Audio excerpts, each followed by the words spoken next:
6:47 right now on your Wednesday morning. Storm tracker meteorologist Carson staying busy with that dense fog advisory in place. Yeah, is it starting to ease up out there a little bit? Not really, unfortunately. Yeah, this is going to be behind you. Yeah, exactly. This is going to be a messy morning drive. That's a view of a few of our sites across the Way 31 Skycam network. We were able to see the Saturn V rocket a little better a few minutes ago. We could still see it ever so slightly, but that fog is not lifting at all. We can't see a thing in downtown Decatur. We can hardly see any street lights in the Shoals, and we can't see Lake Gunnersville. This is everywhere this morning, not just the higher elevations, not just the valleys. The visibility numbers still for nearly all of us at a half mile or less. Can't emphasize it enough. You need an extra 15, maybe 20 or 30 minutes getting to work or school. Keep the low beam lights on and just take it slow. Give yourself plenty of space out there on the roads as well. Fortunately, there's no rain with this fog. We are dry on the Way 31 Storm Tracker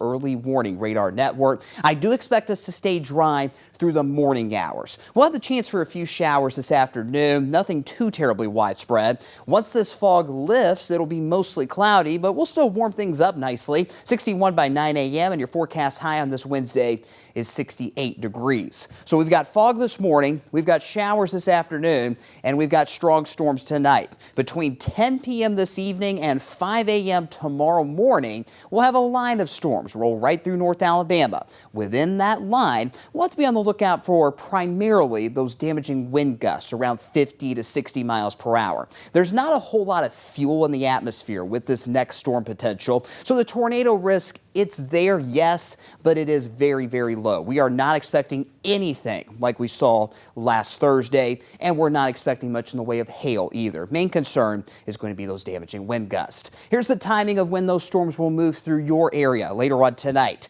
Between 10 p.m. and 1 a.m. in the Quad Cities, Russellville, Phil Campbell, Moulton, that's when the storms will be rolling through northwest Alabama. Here in the metro, along the I-65 corridor, Athens, Decatur, up towards Fayetteville, Tennessee, just after midnight to 3 a.m. That's when the storms will roll through this part of North Alabama. By 3 a.m., the storms are moving out of the Huntsville metro. And then finally, northeast Alabama, 2 a.m. tomorrow morning till 5 a.m. After 5 o'clock, the storms are moving into northwest Georgia, and we will quickly dry things out for the rest of your Thursday. We've actually got plenty of sunshine on the way tomorrow. Until then, future radar shows those showers through the afternoon today, a few showers this evening. That's all in advance of the cold front that will bring that line of storms into the Shoals around 10 o'clock tonight. But you notice as we go hour by hour that this line of storms will continue to weaken as it gets closer and eventually pushes past I-65.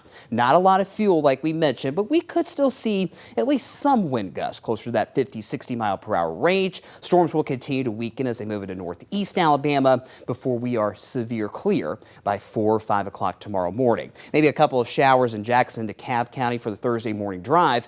But by noon tomorrow, we've got crystal clear blue skies, and it's shaping up to be a very nice Thursday once we get those storms out of here tomorrow morning. Looking ahead to the weekend, much cooler temperatures in the 50s. Saturday is the pick. It'll be mostly dry, albeit cloudy. And then our next weather maker moves in Saturday night, and that means a lot of rain. Could be heavy at times, is on the way for your Sunday. So just stay weather aware overnight tonight. Make sure you have multiple ways to get those warnings. Not going to be an outbreak, but we could have a few warnings out there. 7-day forecast shows those temperatures dropping into the 50s this weekend, and we will stay in the 50s with a few more rain chances early next week.